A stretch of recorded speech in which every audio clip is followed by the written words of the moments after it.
श्रीमद् भागवत जी का प्रथम श्लोक बड़ा सुंदर है। देखो, दुनिया के जितने भी शास्त्र हैं, जितने भी पुराण हैं, जितने भी वेद हैं, उपनिषद हैं, सब में भगवान के नाम की स्तुति करी गई है। जैसे हनुमान चालीसा में हनुमान जी की स्तुति है, रामायण में राम जी की स्तुति है, दुर्गा चालीसा में दुर्गा जी की है, शिव पुराण में शिव जी की स्तुति करी गई है।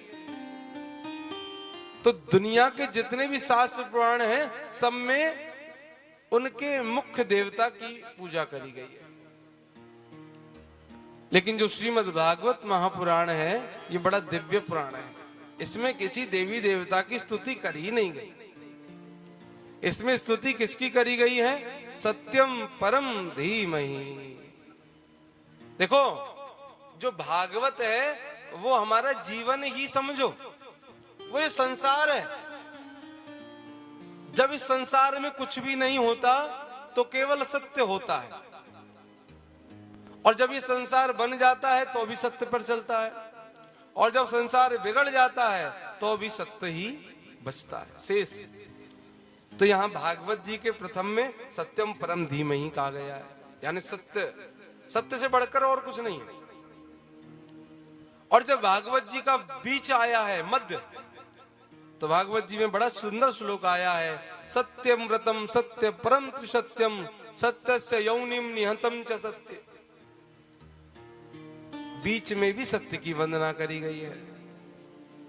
और जब भागवत जी विश्राम होती हैं तो भी अंतिम श्लोक बड़ा सुंदर है, नाम संकीर्तनम यस्य सर्व पाप प्रणाशनम। बार बार सत्य की वंदना, बार बार सत्य के लिए कहा गया। व्यास जी कह रहे हैं, तुलसीदास जी कह रहे हैं, धर्म न दूसर सत्य समान, आगम निगम पुराण बखाना, धर्म ना दूसर सत्य समाना। इस दुनिया में सबसे बड़ा कोई धर्म है तो है सत्य बोलना। सत्य बोलो।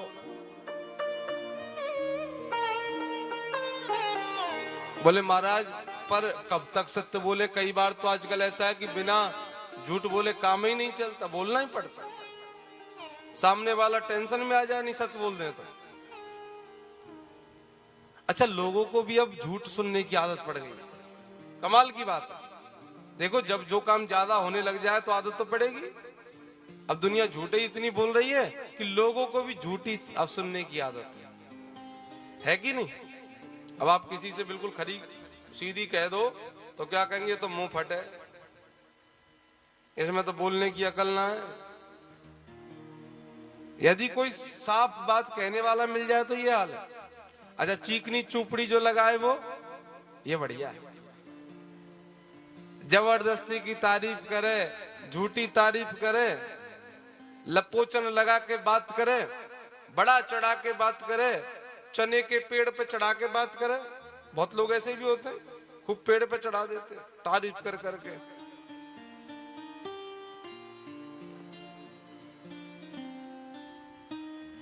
तो इसलिए तुलसीदास जी पर कह रहे हैं कि सत्य सबसे बड़ा धर्म है। और देखो, असत्य सबसे बड़ा अधर्म है। सत्य से बढ़कर कोई धर्म नहीं है और असत्य से बढ़कर कोई अधर्म नहीं है। और आपने देखा होगा कि आपने गलती से एक बार झूठ बोल भी दिया, गलती से। आपका मन था सच बोलने का, लेकिन आप बोल गए झूठ। अब आपने जो झूठ बोला है, उस झूठ को सत्य दिखाने के लिए आपको 10-20 झूठ और बोलने पड़ेंगे। बताओ, बोलने पड़ेंगे कि नहीं? क्योंकि झूठ तो अकेला पर्याप्त है ही नहीं। सत्य अकेला पर्याप्त हो सकता है, सत्य अकेला काफी है, लेकिन झूठ अकेला काफी नहीं है। उसको 10-20 और, मतलब झूठ के पहाड़ों का सहारा लगाने की जरूरत पड़ेगी उसको। तो इसलिए वो एक बार भी झूठ क्यों बोला जाए जिसके लिए 1000 बार झूठ बोलना पड़े। इसलिए साफ कहो और सुखी रहो। वेद व्यास जी ने श्रीमद् भागवत की कथा का निरूपण किया है। बड़ी सुंदर श्रीमद् भागवत की कथा विस्तार से व्यास जी ने बनाई। तो एक व्यक्ति ने प्रश्न कर लिया, बोले महाराज जो आप कथा हमें सुना रहे हो ठीक है, पर ये कथा आई कहां से, इसको बनाया किसने, ये प्रकट कहां से हुई। तो वेद व्यास जी बड़ा सुंदर उत्तर दे रहे हैं। निगम कल्प तरोर गलितम फलम सुख मुखाद अमृत द्रव्य संयुतम पिबत भागवतम रसमालयम मुहुरहो रसिकाभ विभावका। देखो जो निगम रूपी कल्प वृक्ष है उसका ही पका हुआ फल श्रीमद् भागवत है। अब व्यक्ति तो चक्कर में पड़ गया, बोले महाराज निगम रूपी कल्प वृक्ष तो बहुत ऊपर है, जो कल्प वृक्ष है वो तो स्वर्ग में है, अभी इतने ऊपर से ये भागवत रूपी फल नीचे कैसे आया। तो व्यास जी सुंदर उत्तर दे रहे हैं, सुख मुखाद, सुख यानी तोता, सुखदेव जी का मुख लगने से ये फल नीचे आया।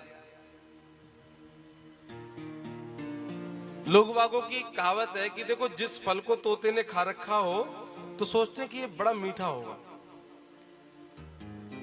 पर आज तक एक निर्णय नहीं हो पाया कि वो पहले से मीठा था या बाद में मीठा हुआ। देखो या तो वो पहले से मीठा था और तोते को मीठास की पहचान होती होगी, तो शायद वो उसी फल में मुंह लगाता है कि जो मीठा हो पहले से, या फिर दूसरा कारण ये है कि तोते के मुख जिस फल में लग जाए वो शायद मीठा ही हो जाता होगा। दोनों ही कारणों में मीठा ही है, पर बात ये सिद्ध होती कि मीठा तो है।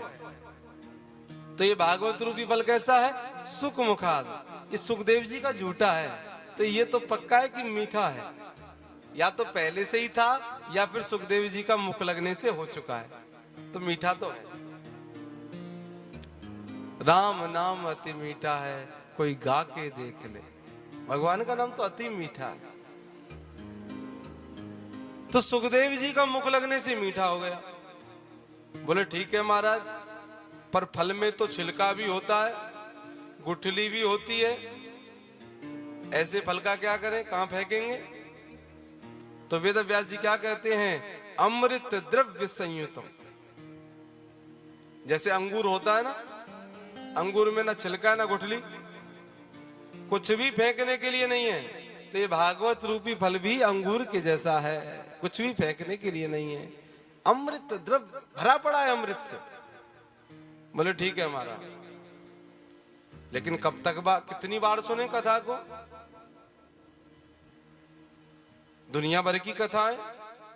तो वेद व्यास जी कहते हैं आलयम, जब तक सुनो जब तक आपकी मुक्ति ना हो जाए, जब तक आपको मोक्ष ना मिल जाए, या फिर जब तक आपके अंतर के पट ना खुल जाएं, जब तक आपके ज्ञान के चक्षु ना खुल जाएं, जब तक आपके हृदय में भगवान के नाम की ज्योत ना जग जाए।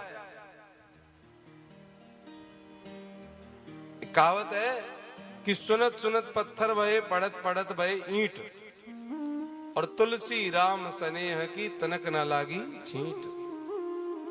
सुनते सुनते पढ़ते पढ़ते जीवन बीत गया।